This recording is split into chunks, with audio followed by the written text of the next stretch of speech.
Justice Abhay Oak, Mrs. Anuja Oak, Justice Prasanna Varale, Chief Justice Alok Aradhe, Mr. Virendra Saraf, Mr. Anil Singh, Mr. Paspola, Mr. Prashant Redekar, Mr. Suresh Sabrat, judges, members of the bar, and ladies and gentlemen, a very good evening to all of you. I'm delighted to have been invited by the Advocates Association of Western India to mark the illustrious career of Justice Oak, whom I have known for many years. The role of a judge is unique and demanding, and on retirement, it is natural to reflect on the whole of a judge's career. Such reflection is not unwarranted, for a judge occupies a position of significant public trust, wielding considerable power. This power, though, is more like a duty to uphold constitutional ideals. The Constitution, too, is much more than just a legal framework. It is also an idea and an ideal, the idea that certain normative principles guide governance, and the ideal that these normative principles are a moral compass for our nation. A judge has to ensure this idea and ideals become tangible norms that shape our society.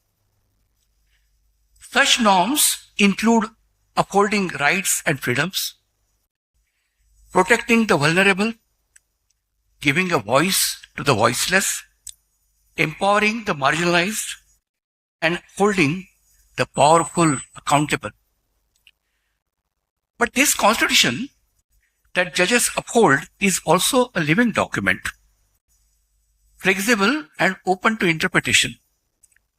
This means that inevitably, individual perspectives of judges, their social outlook, or their commitment to the ethical framework of the constitutional polity impact how these norms get formed and implemented. To dedicate one's life to being a judge is a profound responsibility. This path comes with its burdens and can even be arduous, for it often involves confronting those in positions of authority. The office of a judge is also an endowment of power by the Constitution.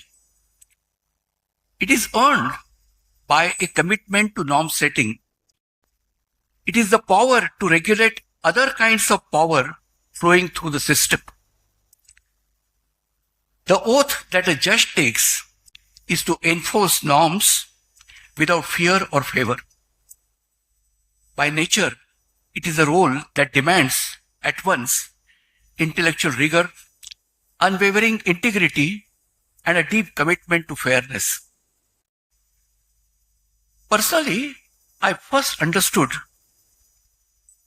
what being a judge meant during the emergency, in the early days of my practice at the Bombay Bar. Politically, the bar was alive. Bombay Bar Association on the original side and the Advocates Association of Western India on the appellate side.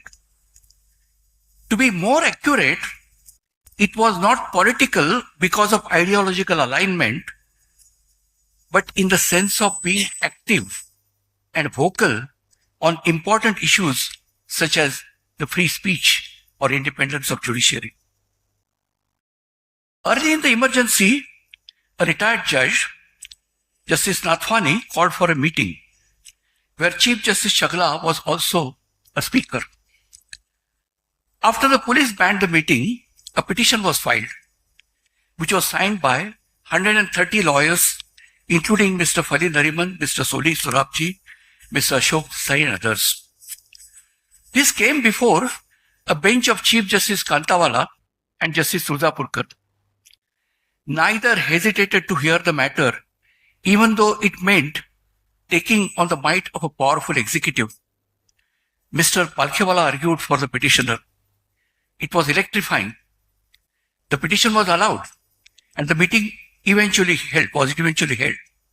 But the judgment lost significance because of the ADM Jabalpur, which came soon later.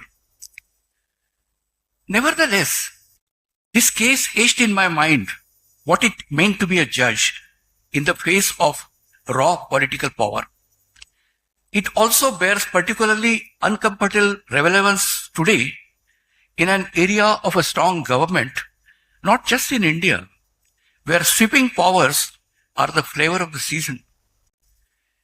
Today, we face a multitude of challenges. Free speech is under threat, civil liberties are in peril, and minorities are being suppressed. Even judges are under attack now. In a completely unjustified polemic, high political functionaries in the country have targeted the Supreme Court for having imposed time limits for deciding on bills and testing the new law. I might remind these persons that it has long been settled that it is the Constitution that is supreme, not Parliament. A bare reading of the Constitution will show that the Supreme Court has all the power to stay or quash any law or action if it is found violative of the Constitution. Also, in the context of matters presently under debate, I am of the view that timelines are necessary because lawless governors wreak havoc on constitutional principles. This attack is not merely unjustified, it has unfortunately even descended to vicious personal attacks. We haven't seen matters like these in such intensity for a long time. Today, the oath of a judge is being tested in such incredibly changing conditions, and this is where judges like Justice Oak have left an indelible mark for peers and successors.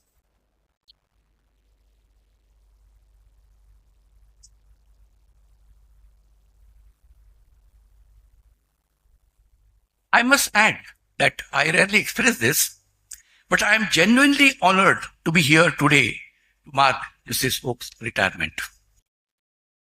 First knew him as a younger colleague at the bar. Even then, his calm, articulate, and meticulously prepared submissions left lasting impressions.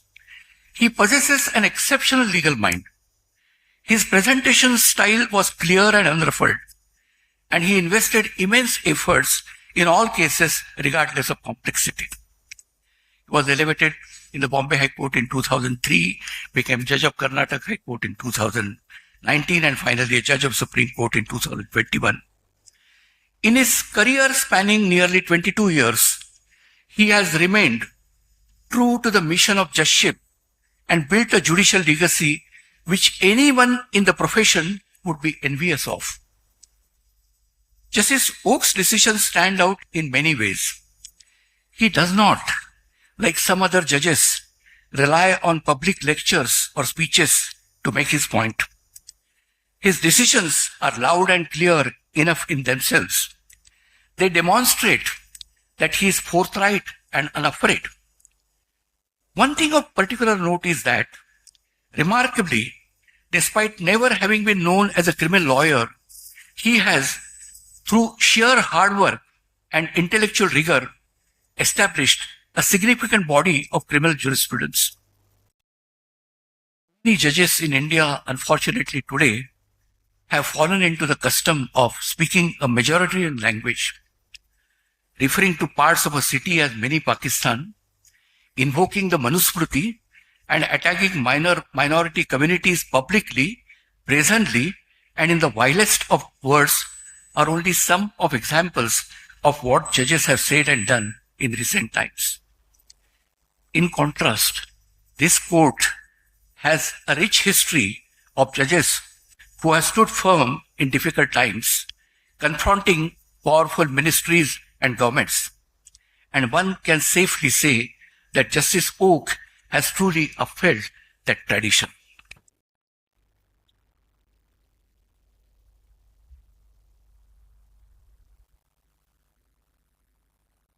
His unwavering support for free speech, an increasingly rare commodity, is a cornerstone of his jurisprudence. In India today, where throwaway lines on social media or 30 seconds viral clips by comedians are subjected to the wrath of draconian criminal laws, Justice Oak, along with Justice Ujjwal Bhuyan, while quashing a criminal case against an MP for inciting discord through a poem on suffering injustice with love, perceptively said, even if large number of persons dislike the views expressed by another, the right of person to express the views must be respected and protected. Here I recall Justice Venkatramaya, who said that if a hierarchy of constitutional rights exists, the right to free speech and expression stands at the apex of all fundamental rights. This right is non-negotiable. In a climate where dissenting voices are easily branded anti-national, Justice Oak has been a vocal defender of free speech. In a pointed reference to a defamation case slapped on a comedian recently, this same judgment noted, free expression of thoughts and views is an integral part of a healthy civilized society. Without it, it is impossible to lead a dignified life guaranteed under Article 21 of the Constitution. Literature, including poetry, drama, art, satire, enriches life. 75 years into our republic, we cannot be seen to be so shaky on our fundamentals that mere recital of a poem, any part of our entertainment, such as stand-up comedy, can be alleged to lead to animosity or hatred amongst different communities. Justice Oak's interventions have been truly extraordinary.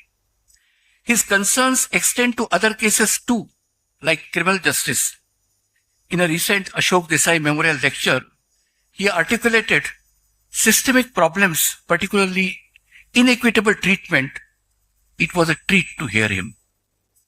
But as I said earlier, he does not fall back on public appearances to make his point.